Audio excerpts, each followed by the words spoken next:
26 मार्च को मिर्गी जागरूकता दिवस का उद्देश्य दुनिया भर में लगभग 50 मिलियन लोगों को प्रभावित करने वाली न्यूरोलॉजिकल स्थितियों के बारे में जन जागरूकता बढ़ाना है। यह पर्पल डे के रूप में भी जाना जाता है। मिर्गी जागरूकता के समर्थन में लोगों को बैंगनी पहनने के लिए प्रोत्साहित किया जाता है। इस दिन के लिए एक और महत्वपूर्ण लक्ष्य मिर्गी से जुड़े कलंक को दूर करना है। मिर्गी से पीड़ित लोग सामान्य जीवन जी सकते हैं, खासकर जब उनकी मिर्गी को नियंत्रित किया जाता है। तो आइए इस खास अवसर पर मिलते हैं नागपुर के मशहूर न्यूरोलॉजिस्ट डॉक्टर केदार ताकलकर से हमारे इस खास प्रोग्राम में। ठीक है, नमस्कार। मेरा नाम डॉक्टर केदार सुभाष टाकड़कर है। I am a neurologist. मैं असिस्टेंट प्रोफेसर हूँ Datta Meghe Sawangi since 2 years and I am also consultant at Getwell hospital Nagpur. जी, डॉक्टर सर आप मुझे बताइए, आज हम विशेष चर्चा इस कार्यक्रम में आपसे बात करेंगे इपिलिप्सी मतलब मिर्गी इस बीमारी के बारे में। ये बीमारी बहुत ही, ये जो रोग है ये बहुत ही जाना माना रोग है, बहुत ही लोगों में पाया जाता है, लेकिन इसको लेके बहुत सारे मिसकंसेप्शन भी है। मैं आपसे सबसे पहले जानना चाहूँगा मिर्गी मतलब होता क्या है? मिर्गी मतलब एक हमारे दिमाग के अंदर बहुत सारे न्यूरॉन्स होते हैं। न्यूरॉन्स का मतलब आप उसका कंपैरिजन कर सकते हैं वायरस के साथ, है ना। जैसे ट्रांसफार्मर होता है कहीं पर लगा हुआ, वहीं से इलेक्ट्रिसिटी जाती है और हमें इलेक्ट्रिसिटी मिलती है। तो वैसे ही प्रकार से ब्रेन के अंदर बहुत सारे वायरस का गुच्छा होता है। उसमें से एक भी वायर अगर शॉर्ट हो गई तो फ्यूज उड़ जाएगा। वही होता है मिर्गी का मतलब। हमारे ब्रेन में एक भी न्यूरॉन अगर शॉर्ट हो गया या मतलब डिसफंक्शन माल फंक्शन कर गया तो उसकी वजह से ब्रेन में इलेक्ट्रिकल एक्टिविटी गड़बड़ हो जाती है और जिसको ये दिक्कत है उसे झटका आना चालू होता है और उसको हम मिर्गी कहते हैं। क्या प्रमुख कारण हो सकते हैं मिर्गी के झटके आने? मिर्गी के वैसे तो काफ़ी सारे कारण हैं।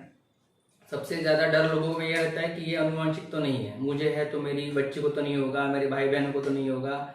ये डर सबसे ज़्यादा होता है, लेकिन उसका प्रमाण बहुत कम है।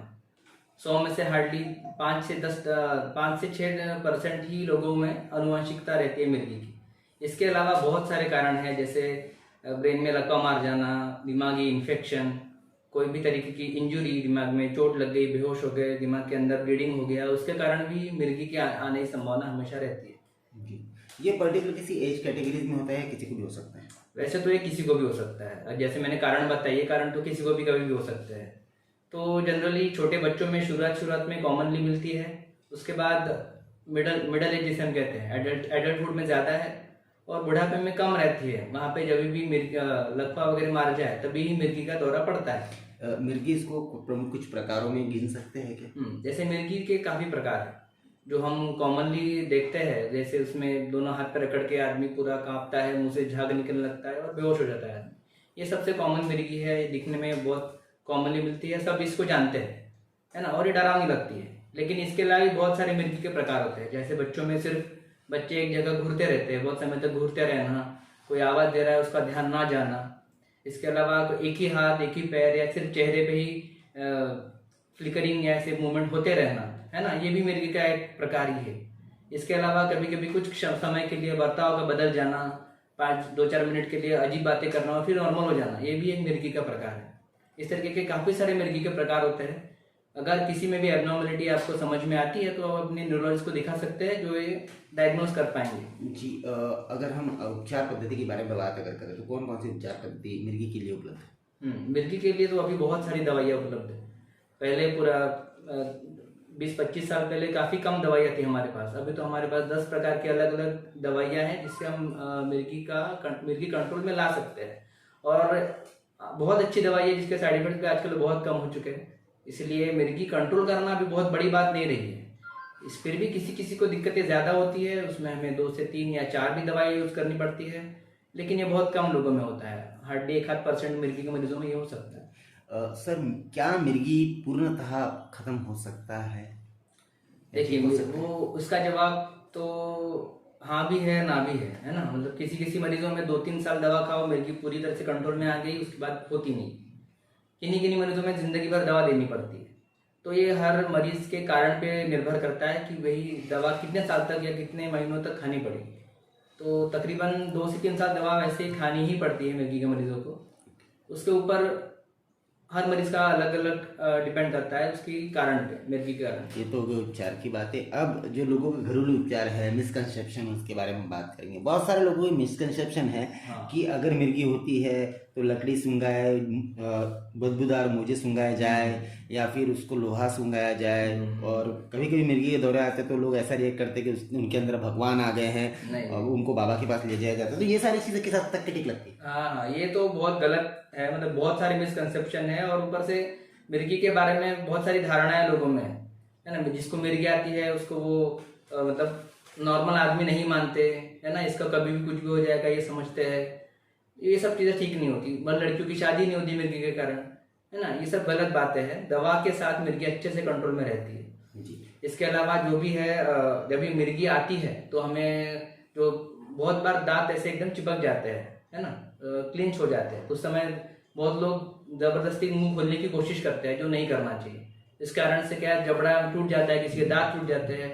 जो चीज़ 5 मिनट अपने आप रुकने वाली है उसके लिए हम ये सब चीज़ें करेंगे तो मरीज को दिक्कत ही होने वाली है। तो हमें सिर्फ मिर्गी जब आती है किसी मरीज को, हमें सिर्फ एक करवट पे उसको लिटा देना है ताकि मरीज को जो जमा होता है, मुंह में लार जमा होती है, जो बाहर निकलता है झाग, वो फेफड़े में ना जाए, इतना ही हमें ख्याल बरतना होता है। इसके ऊपर कुछ करना नहीं। आमतौर पर देखा जाए तो मिर्गी का जो दौरा आता है वो कुछ मिनट का होता है, कभी कभी ज़्यादा भी होता है। अगर मिर्गी का दौरा बहुत ज़्यादा हद तक के अगर समय ले रहा है तो क्या करना चाहिए? नहीं, फिर तो आपको तुरंत ही भर्ती ही करना चाहिए, डॉक्टर के पास ले जाना चाहिए तुरंत। अगर आप किसी गांव में हैं तो आपके लोकल प्राइमरी हेल्थ सेंटर पे मिर्गी की दवाएं हमेशा उपलब्ध रहती है, सरकार ने वो व्यवस्था करवाई है। तो अगर ऐसा कुछ हो तो इंजेक्शन वहाँ पे लोकल लगवाया जा सकता है। शहर में हो तो बहुत सारे अस्पताल है, कहीं भी आप ले जाओ तुरंत। ऐसे मरीज को घर पे नहीं रखना है, ध्यान रखिए हमेशा। किसी भी अगर 5 मिनट के ऊपर मिर्गी का दौरा कंटिन्यूस हो रहा है तो आपको घर में रखने में कोई मतलब नहीं है। समाज में मिर्गी के जो पेशेंट उनको देखने का नज़रिया कुछ और तरीके से है।